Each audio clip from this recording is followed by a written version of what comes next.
Olá, Larissa. Tá me ouvindo? Voltamos? Olá, estou. Voltamos.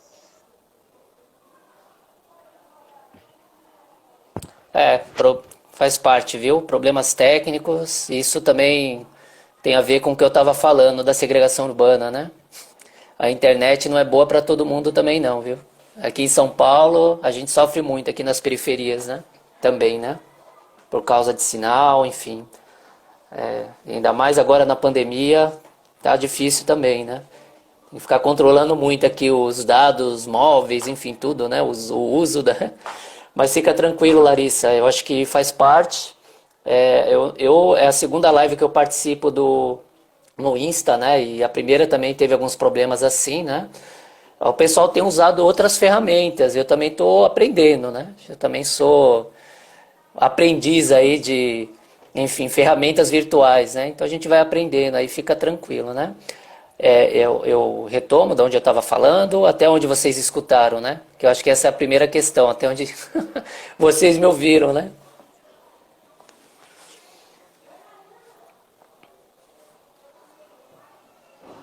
Ver se as pessoas falam pra gente. Porque quando eu tava te ouvindo, começou a aparecer um problema no meu celular. E aí eu parei de te ouvir, né? Mas a última informação que eu ouvi foi do mapa da desigualdade.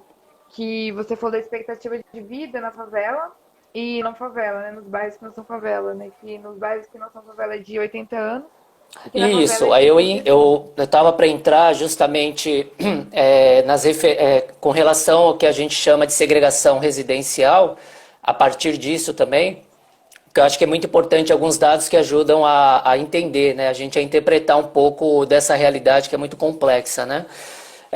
Primeiro dizer que, por exemplo, nesse mapa da desigualdade em São Paulo, só um minutinho, Larissa. Não tenho como atender agora, viu?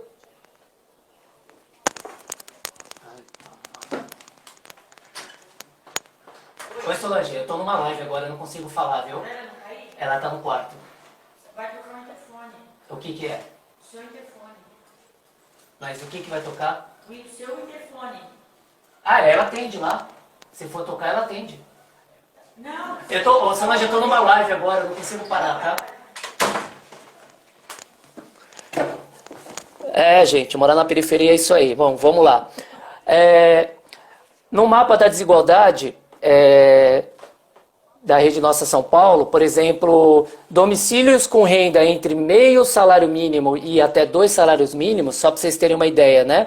Eles estão concentrados nas periferias, a maior parte desses domicílios, e é interessante porque quando a gente olha os domicílios com baixa renda e a gente cruza também com o mapa de concentração das favelas, a gente percebe exatamente isso, né?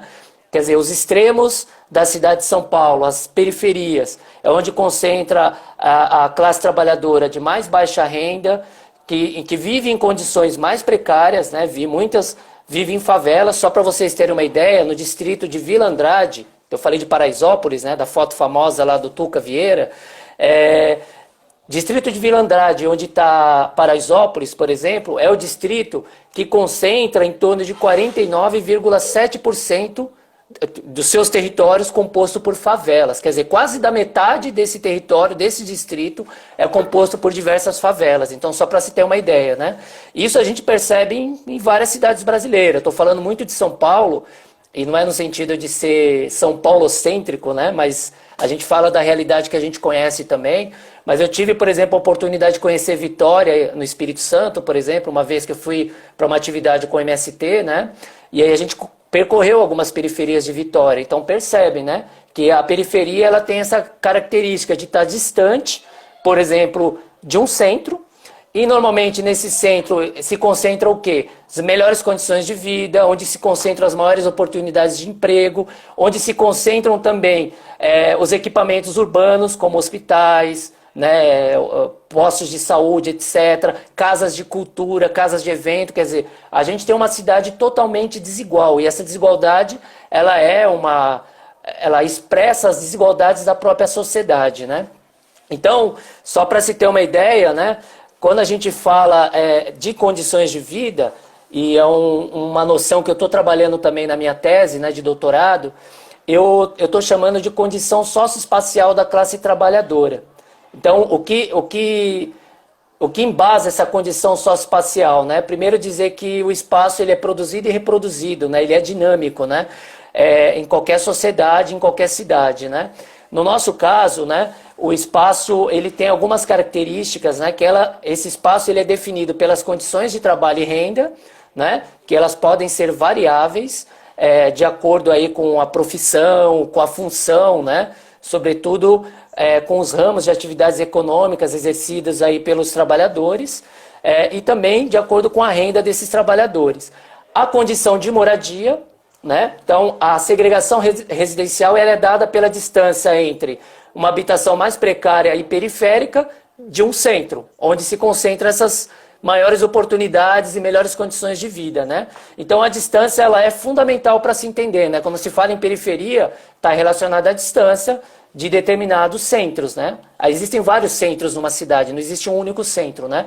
Mas existe aquele centro que concentra as melhores condições de vida e de reprodução de vida de determinadas classes sociais. Isso é muito importante. Então, a condição de trabalho, condição de moradia, e no caso que eu investiguei na minha tese, por exemplo, é as condições de deslocamento. Tanto é verdade que no caso da pandemia aqui em São Paulo, muita dessa pandemia foi propagada por trabalhadores que tiveram que trabalhar e que utilizaram o transporte coletivo e público aqui na cidade. Seja o metrô, seja o trem, seja o ônibus, né? Quer dizer, esses meios de transporte, por exemplo, eles não estiveram vazios, né? Eles estiveram sempre cheios. Por exemplo, a frota de ônibus foi diminuída, né, durante a pandemia, que foi um erro grave também. Eu acho que não tinha que ter diminuído nem a frota de trens, etc.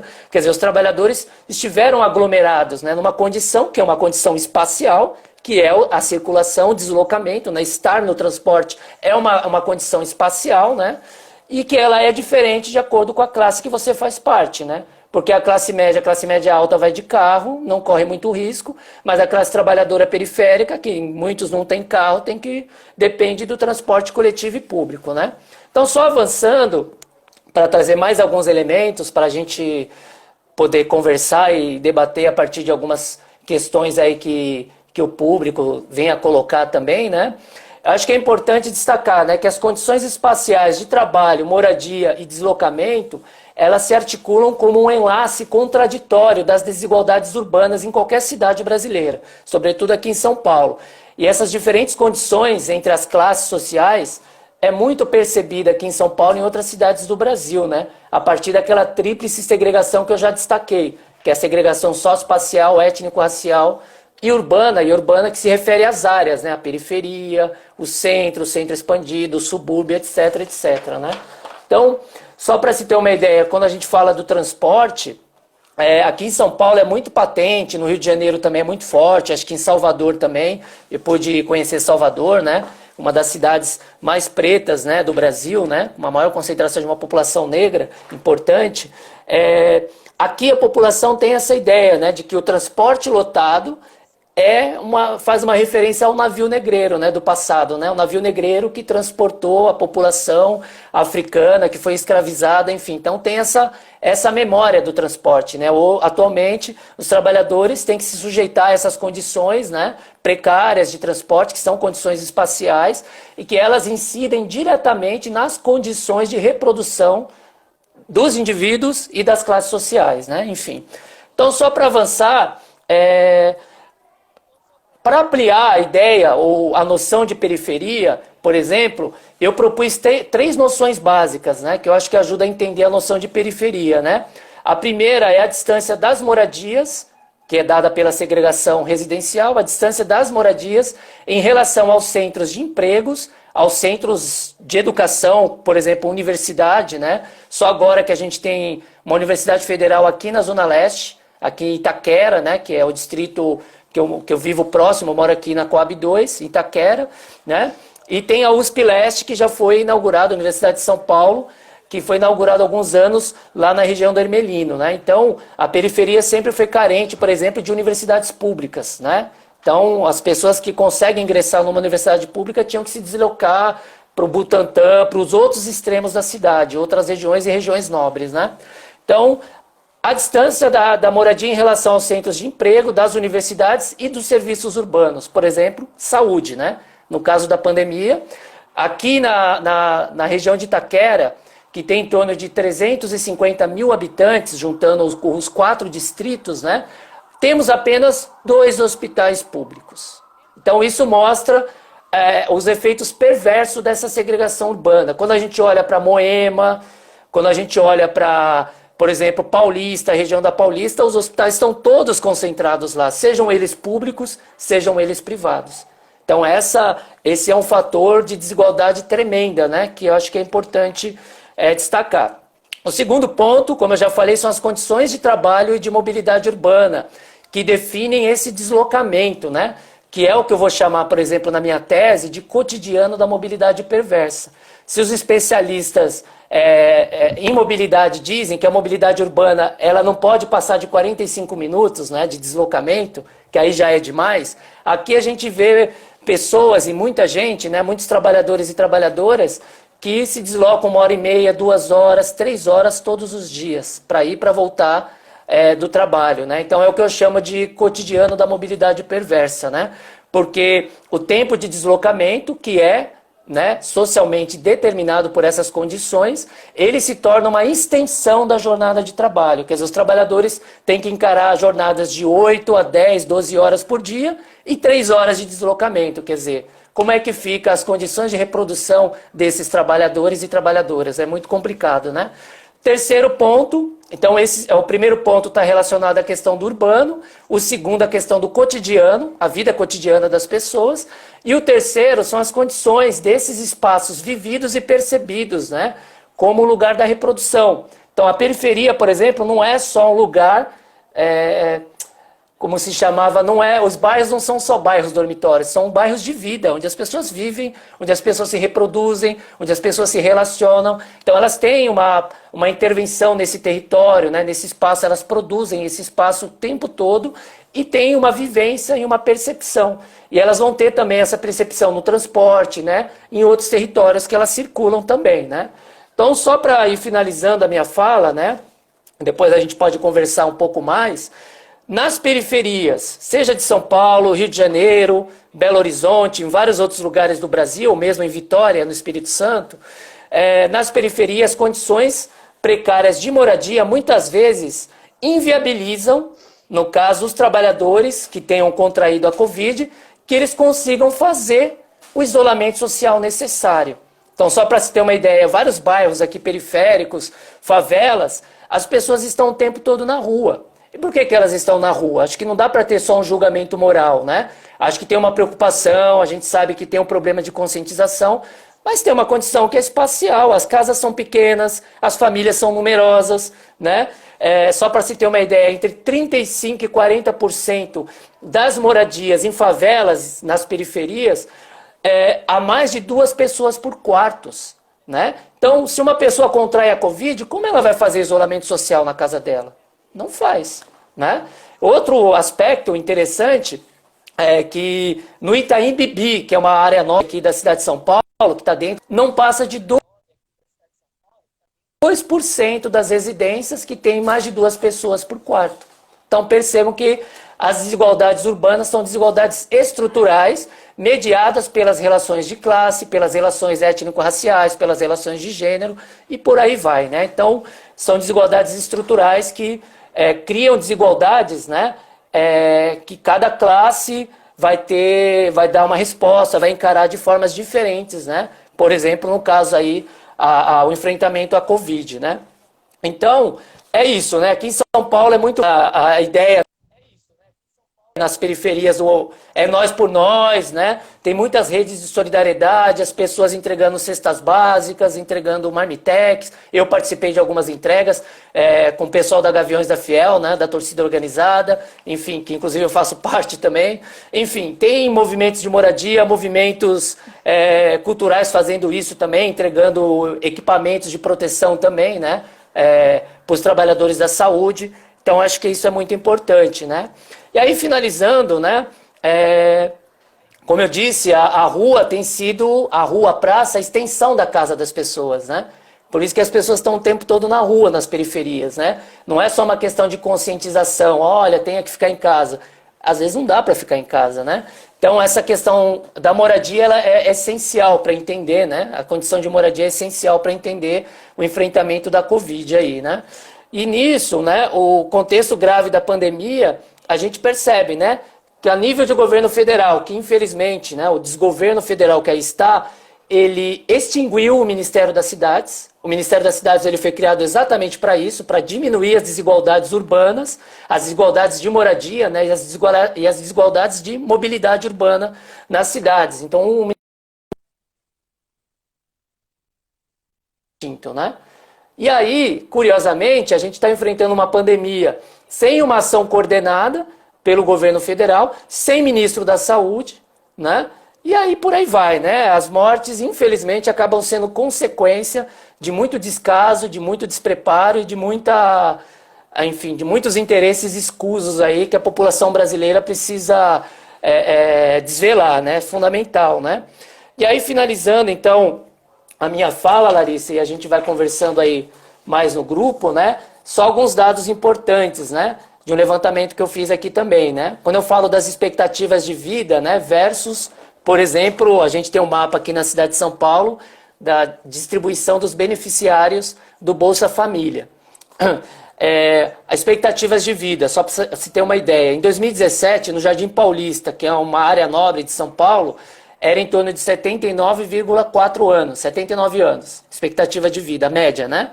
No Jardim Ângela, que é o distrito que mais concentra a população preta, pobre e periférica, né? 60% de população preta, não passava de 55 anos. Vocês estão me ouvindo? Travou? Desculpa, Tá. meu filho, Não, achei tudo que ele bem. tinha entrado no banheiro Então, sozinho. no Jardim Ângela, não passava de 55 anos, né? Em Moema, que eu já falei, em 2019, subiu para 80 anos a expectativa de vida. Moema, que é uma área nobre aqui de São Paulo. Cidade de Tiradentes, que está aqui no extremo leste da periferia leste aqui de São Paulo, 57 anos a média de vida, né? Então, eu encerro, né, dizendo, citando também Flávio Vilaça, que é um importante geógrafo e urbanista, estudioso aí da segregação urbana e das desigualdades na cidade. Ele diz que populações de diferentes regiões e de diferentes classes sociais de uma cidade têm problemas diferentes e pressionam o Estado de formas políticas diferentes. Então, assim, o problema de Moema pode ser uma árvore caída na rua, enquanto o problema da cidade de Tiradentes, ou mesmo do Lajeado aqui no extremo leste, é de moradia precária. Então, é basicamente isso que eu gostaria de falar, né? Eu estou fazendo parte da Frente Popular pela Vida, que reúne aí diversos movimentos de cultura, movimentos de moradia e movimentos de saúde, em defesa da vida, né? Estamos lutando por um hospital de campanha aqui na Zona Leste, também por mais vagas de UTI nos hospitais, por centros de acolhida. Como eu falei, as pessoas não conseguem fazer isolamento em casa, porque as casas são cheias, são precárias, então elas precisam de ter centros de acolhida. Se ela contrair a Covid, ela precisa ter um espaço de acolhida para conseguir fazer o isolamento, se distanciar da sua própria família e da sua própria comunidade, enfim. Então encerro dizendo que só a luta muda a vida e para lutar a gente precisa conhecer para intervir melhor, né? É isso, agradeço o convite aí do grupo de pesquisa e trabalho e praxis e bora prosear um pouco mais, tá bom?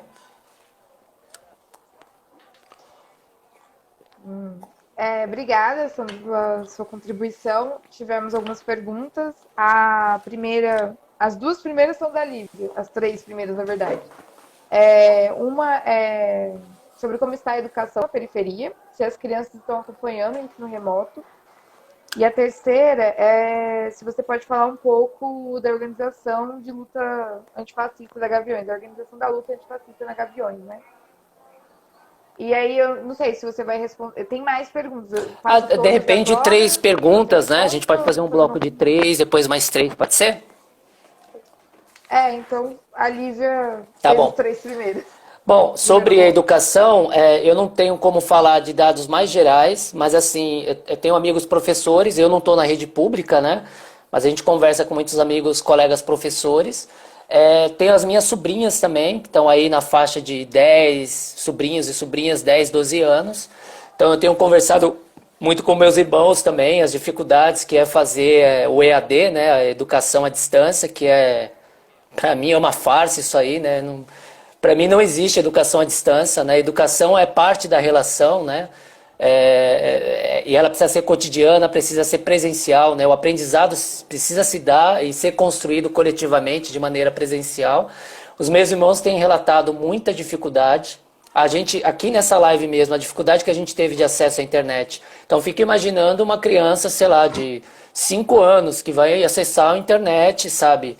E com um professor falando lá. Por exemplo, a minha companheira Renata, ela teve que acompanhar o sobrinho dela numa dessas atividades, uma prova, né? O sobrinho dela completou agora, esses dias, 7 anos. Então, imagina, 7 anos, né? O Pedro Henrique tem, né? E a tia dele, que é a minha companheira, teve que acompanhá-lo numa atividade escolar, porque os pais não podiam, né? Os pais estão trabalhando, a mãe que está grávida ainda não estava com a licença maternidade, então a Renata teve que cumprir esse papel. Então é muito difícil, né? Particularmente, eu já tinha indicado isso para alguns professores no começo da pandemia. Eu falo, ó, gente, a vida em primeiro lugar, meu. Sinceramente, é ano letivo perdido. É isso, né? Ano letivo perdido, mas eu acho que temos que salvar vidas, né? Acho que prioridade é salvar vidas, né? Então não tem muito o que fazer, né? Eu acho que é repensar a forma, eu entendo as dificuldades, sobretudo para os adolescentes que estão para prestar o Enem aí, né? Os processos, né? Perder o ano é complicado, a gente sabe disso.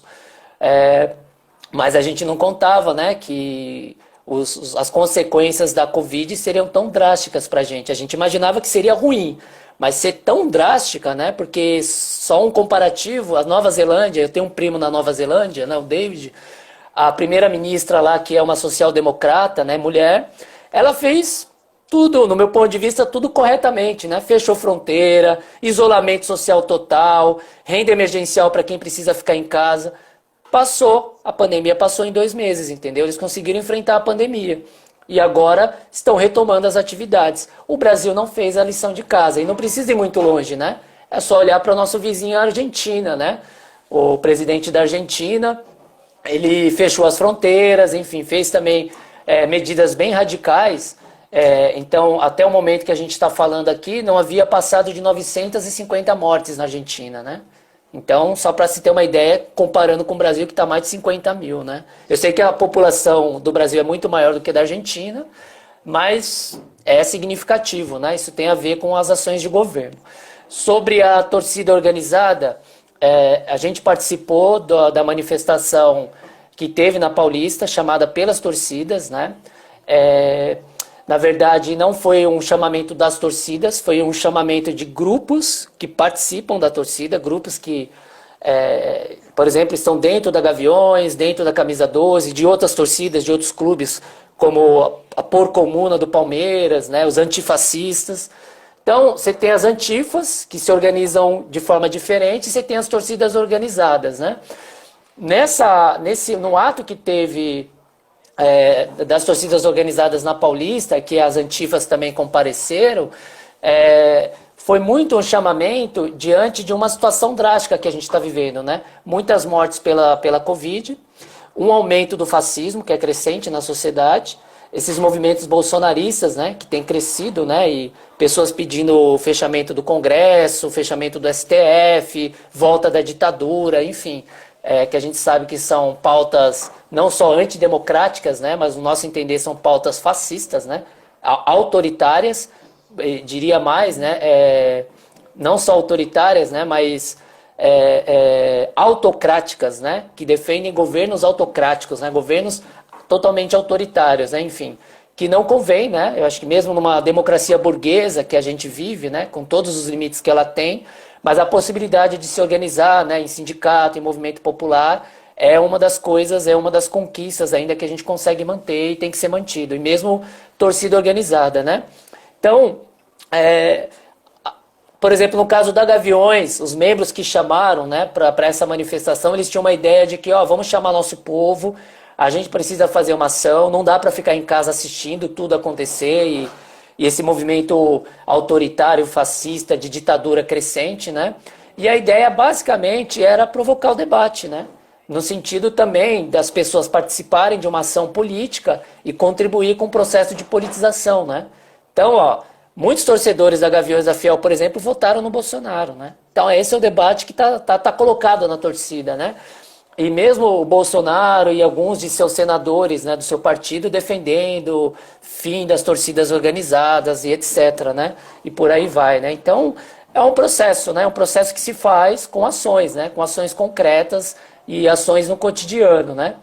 Enfim, eu acho que foi importante para provocar também as organizações mais tradicionais da esquerda para sair à rua nesse momento. A gente sabe que é difícil, que é ruim, né? Porque a gente está quebrando a quarentena, ir para a rua não é a solução, mas como os trabalhadores essenciais também não pararam, ir para a rua nesse momento é uma forma de uma ação política essencial, né? Porque não dá para ver na TV todo esse movimento bolsonarista, verde, amarelo e fascista crescendo e a população que não é favorável a esse tipo de manifestação em casa e não podendo fazer nada, né? Enfim. A outra pergunta, qual foi mesmo, da Lívia? Da Lívia você respondeu as 3. Agora eu tenho mais algumas, eu vou fazer mais 3. A Mercedes disse assim, eu gostaria de saber sobre as ações da rede que você faz parte, né? Você falou um pouquinho. Quais ações no campo organizativo e também da solidariedade? O Vipens, o João Vitor, pergunta, você considera o racismo como uma importante comorbidade na Covid-19? Dados mostram que a população negra é mais afetada com os óbitos nos estados que têm aferição racial nos dados, né? E o Belan perguntou, como você vê o clima ideológico dos territórios periféricos em relação ao bolsonarismo? Eu acho que a pergunta do João ficou meio confusa. Você considera o racismo como uma importante... Eu acho que se o racismo é uma determinante em relação às mortes, né? A comorbidade.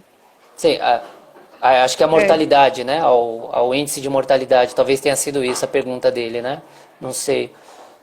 Tá, e você me ajuda então a lembrar das perguntas que eu não estou anotando aqui, tá bom, Larissa? Começando pela... da rede. Primeiro é a sua rede, a rede que você faz parte, quais são as ações no campo organizativo e solidário. No caso bom, eu estou fazendo parte de uma frente que é composta por vários movimentos, coletivos e grupos, né? Nesse momento que a gente está falando aqui na live, que a gente já havia afirmado, está ocorrendo uma ação da frente, que a gente tinha articulado com as redes das periferias aqui de São Paulo, que era fazer uma ação em frente aos shopping centers hoje. Os shoppings que foram reabertos, e a gente é contrário a esse tipo de medida, né, de reabertura do comércio, né, porque a gente ainda não, a curva da pandemia de crescimento ela ainda não virou, né, totalmente, ela ainda está numa crescente, e a reabertura do comércio, como eu falei, ela atende aos interesses do grande capital, né, do capital comercial, capital industrial, enfim.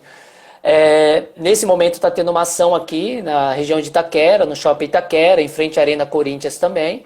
Então a ideia do pessoal era fazer algumas projeções com frases do tipo, olha, aquele trabalhador negro da cidade de Tiradentes, que não pôde parar porque era trabalhador essencial, morreu de Covid, né? Aí não a flexibilização, né, do isolamento. Então, frases desse tipo, a ideia é projetar tanto no estádio como no shopping também, né? E fazer um barulho. A ideia é que essa ação ela fosse coordenada em toda a cidade, né? Mas me parece que não vai acontecer em toda a cidade, infelizmente. Nem por isso a gente deixou de fazer, a gente vai fazer essa ação aqui. A Frente Popular pela Vida ela está organizada em 3 grupos de trabalho. O grupo de trabalho de dados e sistematização, do qual eu faço parte.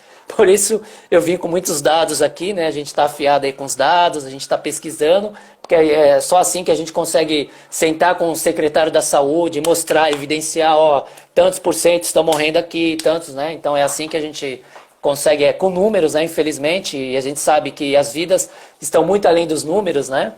É muito mais que isso, né? Por isso que a gente defende a vida. O grupo de trabalho de mobilização e agitação e propaganda, que é esse que está organizando essa ação agora, né, nesse momento.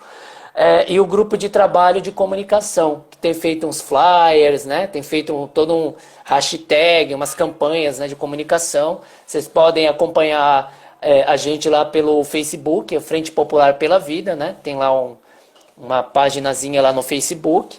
E aí a gente vai ver também outras formas de comunicação, Instagram, outras que eu acho que para disseminar mais essas informações, né? Sobre a questão racial, e eu concordo plenamente com a análise do Silvio Almeida, que ele fez ontem no programa Roda Viva, o racismo ele é um problema estrutural na sociedade. Então não tem como discutir economia, política, sem discutir o racismo, sem discutir as questões de gênero, né? Todas elas estão atravessadas. Todos são problemas estruturais e que se interrelacionam. Tem uma inter-relação entre elas, né? Então, quando a gente fala que a população negra que mais está morrendo, sobretudo nas periferias, é a população negra pobre, é trabalhadora de baixa renda, são as trabalhadoras domésticas. Muitos casos de trabalhadoras domésticas que os patrões não liberaram para fazer quarentena, porque não queriam pagar o salário para a pessoa ficar em casa, porque aí tem um componente moral dessa elite, né? Como diz o Gessé de Souza, uma elite do atraso nesse país, né? Que é a mentalidade escravista, né? Eu não vou pagar para você ficar em casa, sabe? A minha mãe, por exemplo, que felizmente ela conseguiu a aposentadoria dela, saiu no começo desse ano, em abril, mas ela trabalhava numa empresa terceirizada, que prestava serviço no centro, né? Como trabalhadora da limpeza, no prédio da Secretaria da Fazenda do Estado. E a empresa simplesmente demitiu as trabalhadoras idosas acima de 60 anos, porque não quer pagar o salário para essas trabalhadoras ficarem em casa, demitiu. No caso da minha mãe, a aposentadoria dela saiu. E das outras que não se aposentaram, como é que fazem agora? Então, são situações como essas, e eu fiz uma entrevista para a minha tese de doutorado, que depois eu posso compartilhar com vocês aí depois da defesa, que eu entrevistei, fiz um grupo focal com essas trabalhadoras. 10 trabalhadoras que participaram desse grupo focal, 8 eram negras. De 10 trabalhadoras, 8 eram negras. Que a gente sabe, né, que as trabalhadoras negras estão aonde? No trabalho doméstico, no trabalho de limpeza, né? A grande proporção de mulheres negras é muito grande, né? Então, enfim, esse é um ponto, né? A outra pergunta, qual que foi mesmo, Larissa? A terceira? Do Rafael Belan. Como você vê o clima ideológico nos territórios periféricos do bolsonarismo? Como a favela, né?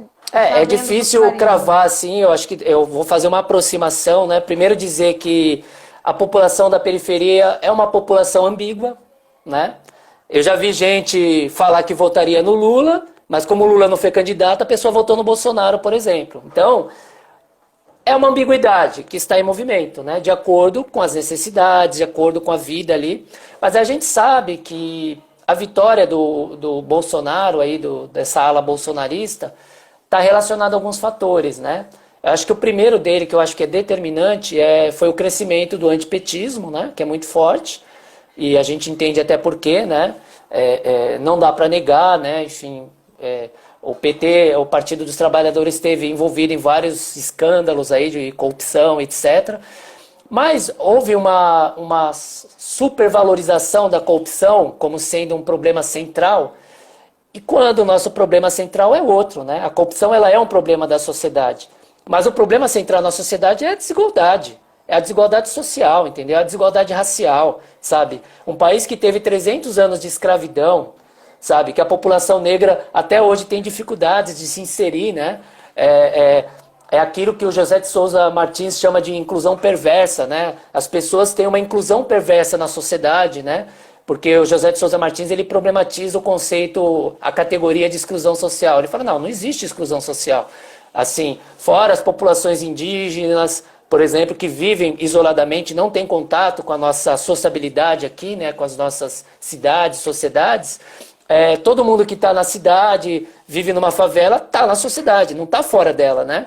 E aí o Martins, ele chama isso de inclusão perversa. Ele fala, o trabalhador precarizado, morando numa favela, num barraco, mas muitas vezes o cara tem um carro, ele tem acesso a bens de consumo, né?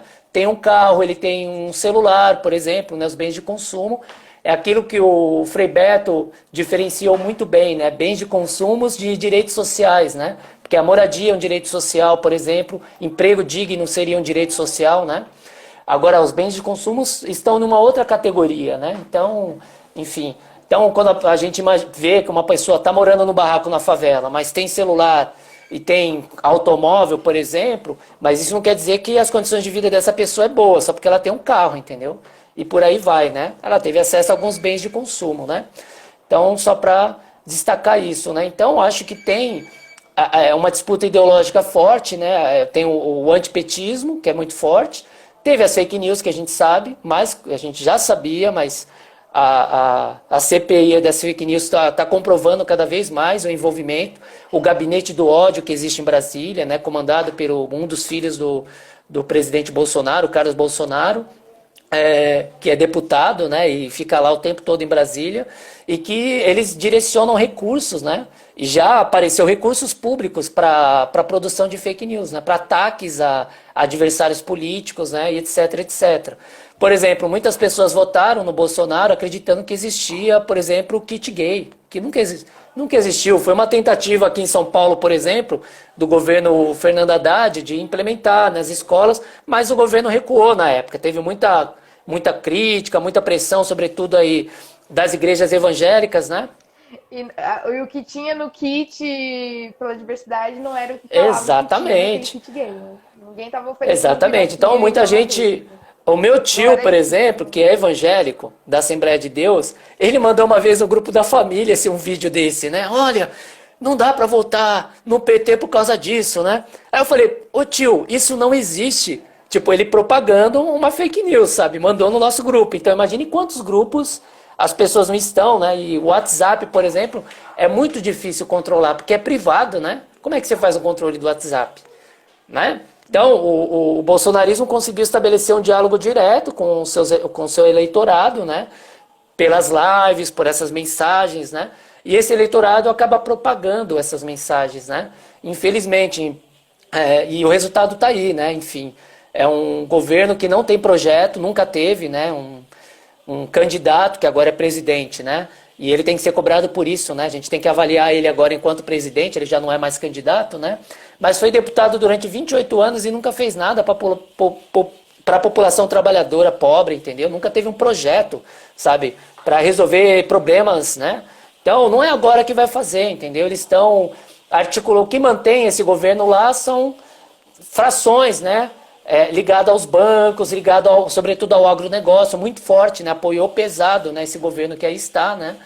Enfim, setores da igreja também, da igreja, não todos, né? Se tem evangélicos progressistas também, não dá para generalizar, mas vários pastores anunciaram apoio aí ao Bolsonaro, enfim, estão juntos, né? Marcos Feliciano, entre outros, né? O próprio Edir Macedo, enfim. Então, é uma questão, né? Eu vejo que é uma batalha ideológica, né, que está ocorrendo, só que é uma batalha ideológica, como se diz, um falseamento da realidade pelas fake news, né? A ideologia, ela é importante, né? Porque como ela opera na sociedade, né? A ideologia, você pega uma parte de um problema e você generaliza. Por exemplo, a corrupção. A quem defende que a corrupção é o principal problema do Brasil, ele está fazendo uma intervenção ideológica. Ele pega uma parte, a corrupção ela é parte de um problema, entre outros tantos problemas. Aí ele pega e fala, não, mas esse problema aqui é central. Então ele está fazendo um movimento totalmente de ideologizar, né, a corrupção como sendo o problema central, quando não é. O problema central é a acumulação capitalista, é a exploração do trabalho. Esse problema ninguém fala. A exploração cada vez mais, a precarização do trabalho. Esse é o problema central da sociedade. É o que leva a população negra, pobre, morar precariamente nas favelas, né? Ter os trabalhos mais precários, né? Com baixos salários. É essa condição que é central na sociedade, entendeu?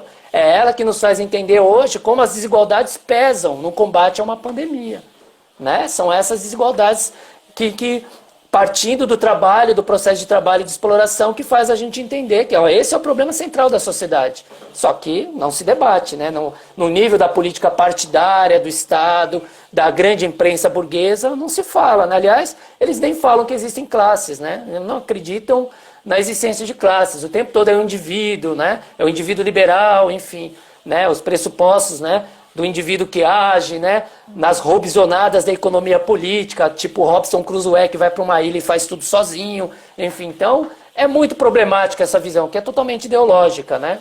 E é engraçado porque eles acusam a esquerda de ideologia, né? Quando são eles que estão propagando. A esquerda tem ideologia, óbvio. Todo mundo carrega algum tipo de ideologia. Mas você dizer que você não tem, ô cara pálida, se liga, né? É muito forte isso, né? E para encerrar, eu sou morador aqui da periferia, da Zona Leste. Como a gente fala, né? Quem nunca encheu uma laje aqui na autoconstrução, no mutirão, quem nunca trabalhou no mutirão, construindo casas para a população morar, né?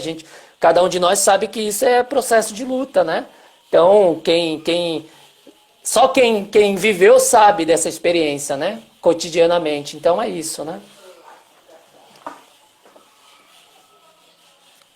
Tem mais uma pergunta e eu queria fazer uma também. O João perguntou se acompanhamento no sistema. Se vocês estão acompanhando o sistema penitenciário paulista neste momento da pandemia, se tem infecção, mortes e qual é a frente, se tem alguma frente de ação em relação ao sistema penitenciário. A minha pergunta é. Deixa eu ver como eu posso construir ela. Eu queria saber o que você acha da.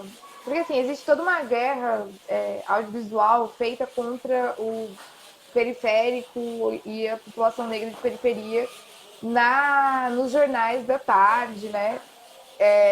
Que se você que mostram esses moradores, o morador de periferia, a periferia como o bandido, como o lugar do crime, né? Que faz toda essa campanha.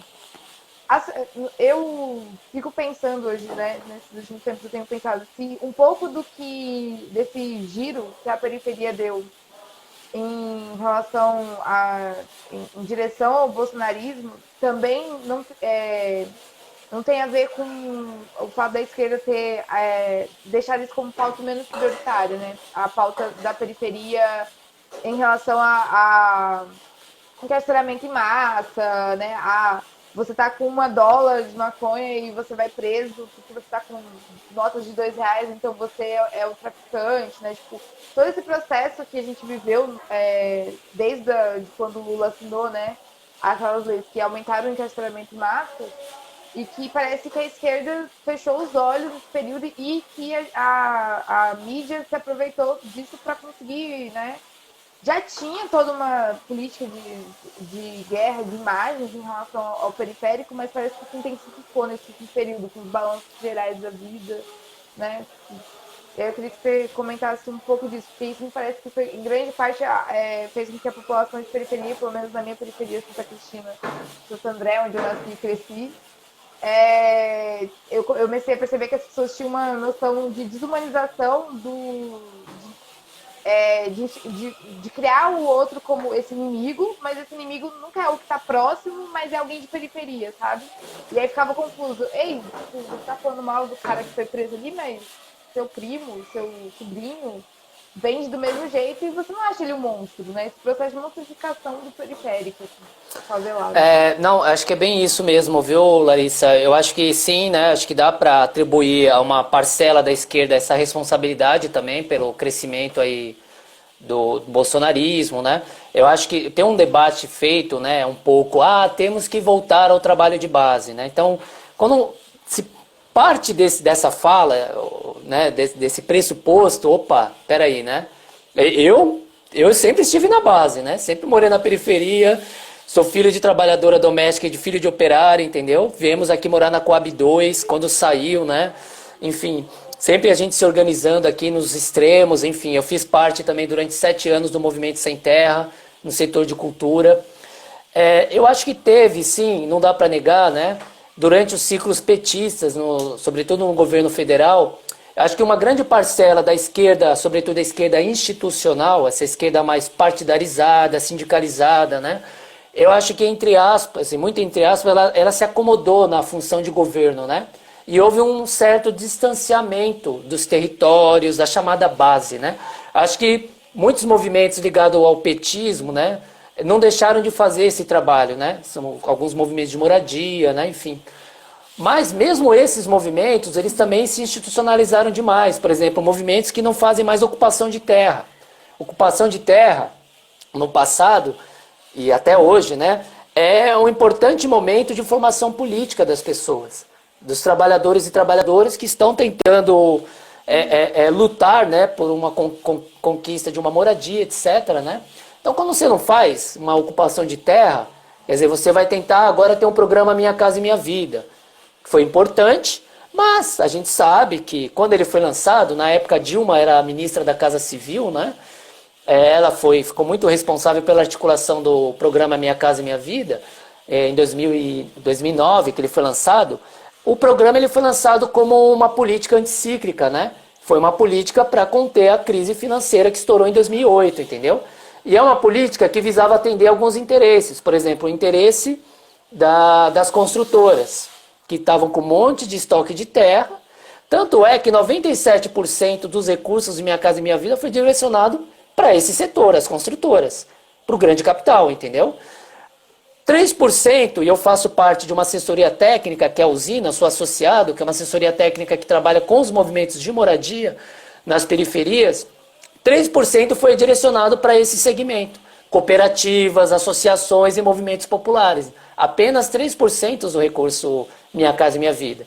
O que possibilitava o movimento de moradia, que já havia conquistado uma terra, junto com uma assessoria técnica, construir um projeto participativo com a população, com os trabalhadores, e pensar a moradia a partir daí, né? Que é o que a gente chama de projeto participativo. Enfim, e aí a construção se dava por meio de um regime de mutirão autogerido, por autogestão e mutirão, né? Quando os trabalhadores tinham que trabalhar em alguns finais de semana no mutirão e que precisava participar também das instâncias de autogestão do processo, né? De alguma comissão financeira, comissão de compra, alguma comissão para ajudar o processo, enfim. Então, esse processo a gente entende que é um processo formativo, diferentemente, por exemplo, das construtoras, que produzem moradia numa lógica quantitativa, né? A lógica do capital ela é quantitativa, não necessariamente qualitativa. A gente sabe que muitas construtoras produziram habitações de péssima qualidade, sobretudo para a população pobre, né? Aqui mesmo a gente teve a CDHU, né? Que é a Companhia de Desenvolvimento Habitacional Urbano aqui do Estado, durante algumas décadas, produzindo apartamentos assim, tamanho de uma caixa de fósforo, sabe? A população, quando ia morar, comprava o armário e não cabia na cozinha, cobrava uma cama, não cabia no quarto, entendeu? Então eles não pensam em quem vai morar e quem vai viver durante anos, né, naquele lugar, né, enfim. Então tem esse fator, né? Um outro fator é isso, né? Eu acho que tem uma possibilidade também de pensar que a esquerda, nesse momento, ela precisa se renovar e ela precisa se reinventar, né? E quando a gente está tentando se organizar aqui na frente, é um pouquinho para construir nessa perspectiva, né? A gente precisa, óbvio, ao longo de toda a história, a esquerda ela foi muito criativa, mas existem ciclos, né? Algumas organizações elas já cumpriram o seu ciclo histórico, né? Isso não é uma análise só minha, de vários analistas aí, né? Por exemplo, você tem um ciclo histórico do final dos anos 70 e início dos 80 e da década de 90. Você tem uma seção de vários movimentos e a fundação de vários movimentos, organizações, partidos. O próprio PT nasceu em 1980, o MST nasceu em 1984, a CUT, né, e por aí vai. São organizações importantes ainda hoje, mas que o momento ele está exigindo outras formas de ação, outras formas de atuar, né? Ou esses movimentos eles se adaptam, né, a essas formas de atuar, e a gente entende que uma nova esquerda precisa se consolidar também nesse processo, menos institucionalizante, por exemplo. E aí não estou dizendo que a gente não tem que lidar com as eleições, por exemplo, mas o debate de uma parcela da esquerda é a eleição municipal esse ano. A gente está no meio de uma pandemia e a galera está discutindo eleição, candidatura, pré-candidatura, sabe? E aí a população vê isso com Depois não dá pra ter moral quando chega na E porta da periferia, né? Tipo, não te vi antes, como é que a você população tá vê fazendo isso aqui, com né? desconfiança. E a desconfiança da população, que é geral, mesmo a população mais à esquerda ou mais progressista, mesmo influenciada aí por uma perspectiva mais à direita ou extrema direita, mas no geral você tem uma desconfiança, né? No fundo, o que a gente precisa dizer é que o problema o problema é mais profundo. O problema é, de fato, a crise da democracia representativa que a gente vive, né? Essa democracia ela também precisa ser renovada. Mas, por exemplo, nós defendemos poder popular, sabe? Construir espaços de poder popular, que a população participa, decide, né? Os trabalhadores e as trabalhadoras. É fundamental esses espaços, né? Sejam por meio de assembleias, de reuniões, conselhos nos bairros, nos locais de trabalho. É fundamental criar espaços de decisão, de tomadas de decisão, né? E a gente sabe que algumas organizações mais tradicionais, sobretudo alguns partidos políticos, eles têm uma forma de organização que é muito hierárquica, né? Você tem de cima para baixo, você tem uma direção, ou você tem um comitê central, por exemplo, né? Enfim. Então é importante repensar isso, né?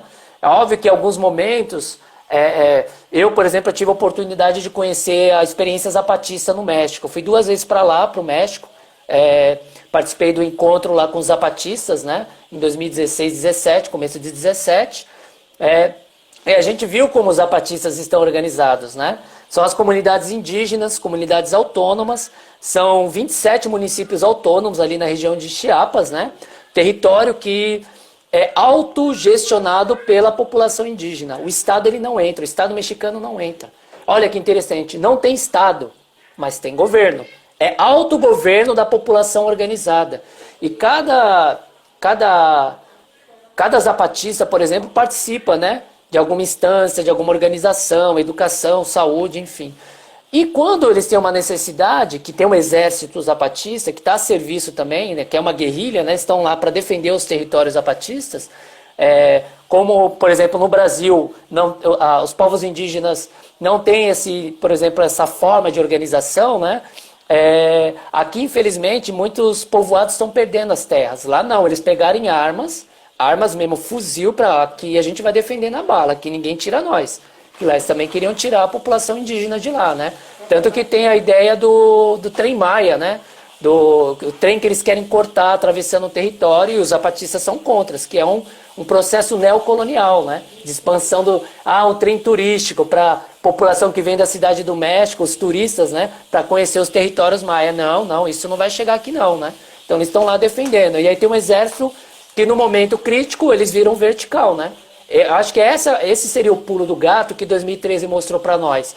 Construir formas horizontais de organização, e em determinados momentos a gente precisa verticalizar, que aí é no sentido político-militar mesmo. Num contexto de guerra, aí não dá para ser, infelizmente, totalmente horizontal, né? A horizontalidade ela se faz no cotidiano, nas ações cotidianas. Mas num contexto de guerra, aí lá o movimento zapatista faz isso, verticaliza, aí é o exército, né? Para defender, né, os territórios, eles verticalizam, né? Todos pegam em arma e vamos defender aqui, né? Então acho que é uma forma importante de ver, né, que é a combinação da horizontalidade, muito defendida pelos anarquistas, e da verticalidade, que vem muito aí dos movimentos comunistas, né, dos partidos comunistas, enfim, de uma esquerda mais clássica, podemos dizer assim, ou mesmo guerrilheira, né, leninista, né, as organizações mais leninistas que têm esse princípio, né, do centralismo democrático. Eu acho que temos que achar uma forma aí de combinar essas duas maneiras de se organizar, né? Então, por aí, né? Então, acho que a gente pode ir encerrando, porque senão o Instagram vai encerrar por nós, que já tem 54 minutos. Se você quiser falar mais alguma coisa, faltam 5 minutos para acabar. Ô Larissa, acabei nem respondendo todas as questões, mas agradecer ao convite de vocês, né, do grupo, né, de pesquisa, trabalho e praxis aí da UFES. É uma satisfação poder socializar e poder conhecer vocês, compartilhar. Eu faço parte de alguns grupos também, como eu falei, do Centro de Estudos Periféricos, aqui da Unifesp, mas também do grupo Problemática Ambiental e Urbana, com a professora Arlete Moisés, né, da Unicamp. Estou concluindo aí o doutorado em Sociologia na Unicamp. só agradecer, acho que poder conhecer o trabalho de vocês e poder compartilhar um pouco algumas análises preliminares aí da Covid, né? Porque a gente só vai conseguir ter análise séria depois, né? Com profundidade. Mas é isso, né? Falar que a gente tá pesquisando aqui, a gente está lutando e a gente está resistindo, né? Eu acho que isso é uma mensagem importante, dizer para as pessoas não ficarem deprimidas, né? Eu acho que é importante a interação social, ela para mim, é o melhor remédio para qualquer depressão, é interagir socialmente, é se relacionar socialmente, não se isolar socialmente, né? E esse isolamento social obrigatório que a gente tem que cumprir com a pandemia dificulta, né? As pessoas estão sofrendo muito em casa, mesmo vendo por vídeo, falando, mas sofrem demais, e a gente tem que entender isso também, né? E agradecer, né, a vocês aí, a gente continuar essa relação, essa parceria, né, de grupos de pesquisa, eu acho que é fundamental, né, para a gente poder, de fato, compreender a realidade e transformar essa realidade. Eu acho que é fundamental isso, né. Obrigado, viu? A você, a Lívia. Massa.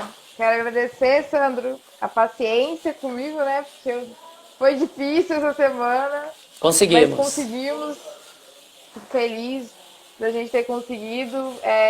A gente esperou muito por esse tema, né? No grupo. Né? É porque a gente está fazendo live toda semana, então esse tema era um tema muito esperado da periferia e a pandemia, né? Em relação às favelas. E a gente ficou muito feliz de você poder estar aqui conosco hoje. Eu que agradeço, valeu, saravá e bora lá, né? Muita axé, muita resistência. Tamo na luta aí, viu? É nóis, hein? É Eu te nóis. abraço.